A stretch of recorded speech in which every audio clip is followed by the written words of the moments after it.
اور میں آج یہ آپ کو عرض کرنا چاہوں گا کہ غصے میں لیے ہوئے معاملات کتنی دور تک اس کا اثر ہوتا ہے۔ اسی لیے مشہور ہے قول، لمحے نے خطا کی صدیوں نے سزا پائی۔ کبھی کبھار ایسا ہوتا ہے کہ ایک لمحہ خطا ہو جاتی ہے لیکن اس کی سزا صدیوں تک ہوتی ہے۔ اسی لیے نبی کونین صلی اللہ تعالی علیہ وسلم کے اخلاق کریمانہ میں صحابہ نے جو کوٹ کیا ہے، یہاں تک کہ ایک صحابی ہیں حضرت زید بن سخنہ رضی اللہ تعالیٰ جو یہودی عالم تھے، بہت بڑے عالم تھے، وہ کہتے ہیں کہ میں نے ساری نبوت کی علامات دیکھ لیا تھا حضور، لیکن دو علامتیں اور باقی تھی مجھے دیکھنی، جو میں نے اپنی کتابوں میں پڑھا ہے، پرانی کتابوں میں، کہ نبی کی صفات اور نبی کے اخلاق میں ایک چیز یہ بھی ہوتی ہے۔ وہ کیا ہے؟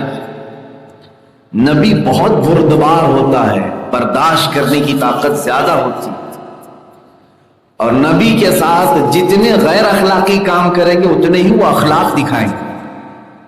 یہ ان کی کتاب میں موجود تھا کہ تم ان کے ساتھ بدتمیزی کرو تو جواب میں نبی بدتمیزی نہیں بلکہ اس سے اعلیٰ اخلاق کے ساتھ وہ پیش آئے۔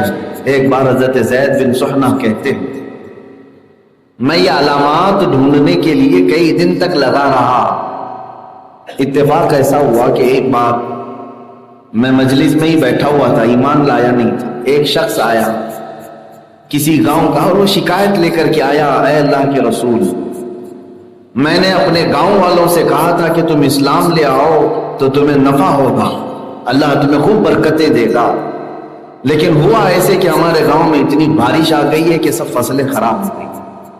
وہ ایمان تو لے آئے میری کہنے کے مطابق، لیکن ساری فصلیں خراب ہو گئی، اب غلہ بھی نہیں ہے، محتاجی میں آ گئے، کہیں وہ اسلام سے پھر نہ جائیں، اسلام کے بارے میں بدگمان نہ ہو جائے کہ ہم اسلام میں آئے تو ایسا ایسا ہو گیا۔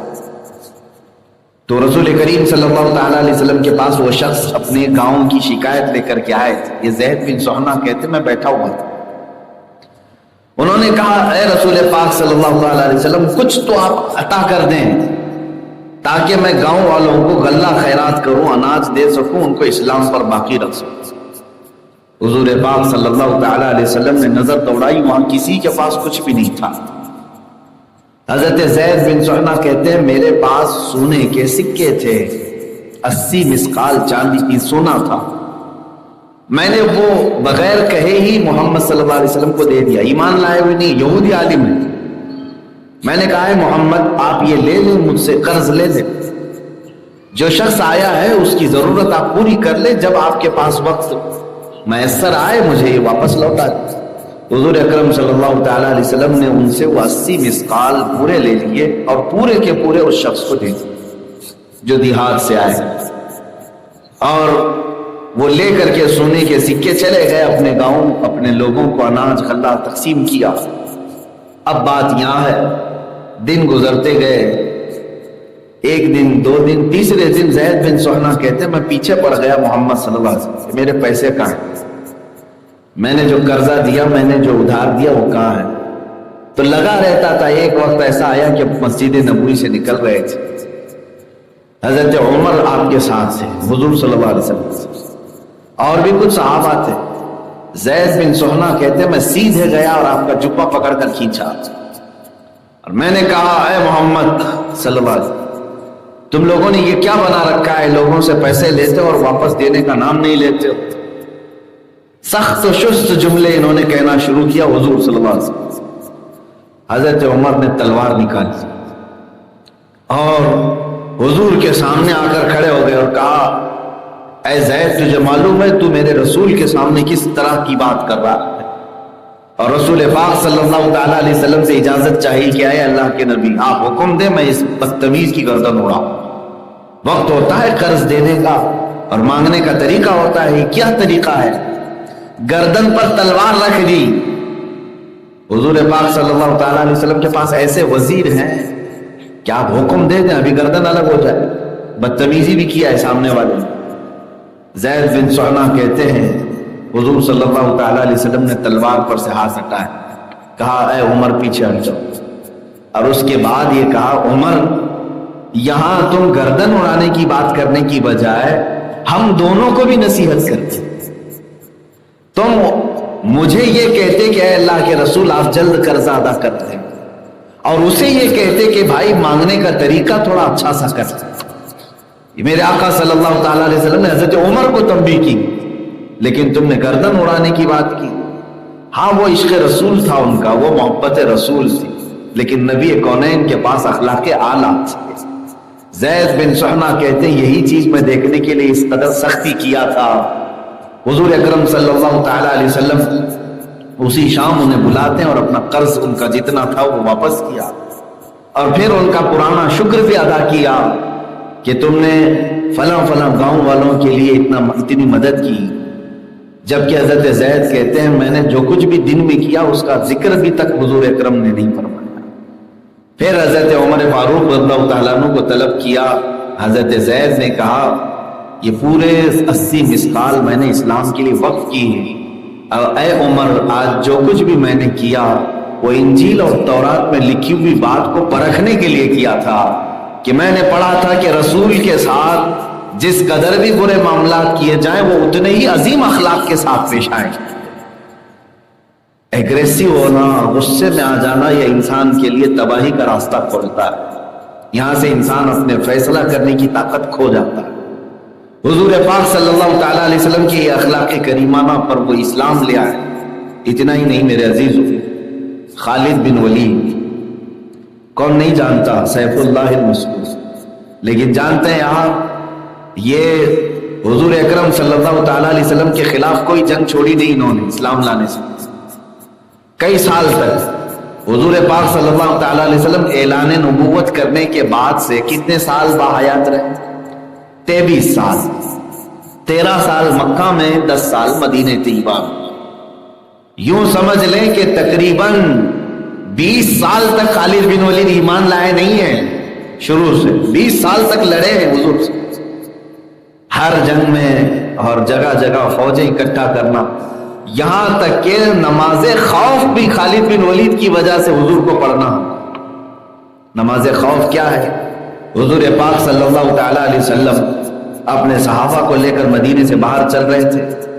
ایک علاقہ ایسا آیا کہ خالد بن ولید وہاں پر اپنے گھوڑ سواروں کے ساتھ سامنے آ گئے.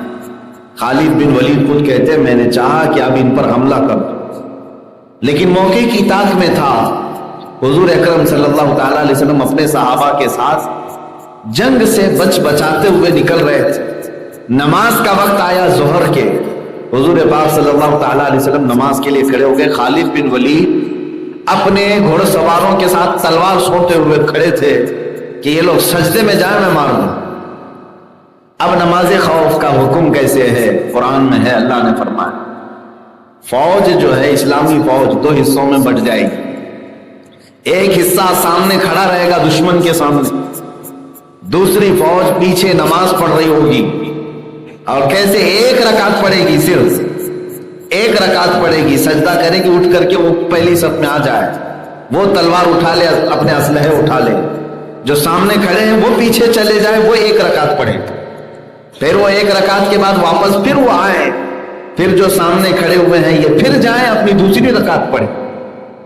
پھر وہ دوسری رکعت کے بعد پھر آئے، اور یہ پہلے والی جو ہے وہ جا کے دوسری پڑھے. اس طرح وہ 4 رکعت یا جتنی رکعت ہیں ایک رکعت کر کے وہ چلتے پھرتے رہیں گے جنگ کے حالت میں. اس کو نماز خوف کہا گیا ہے.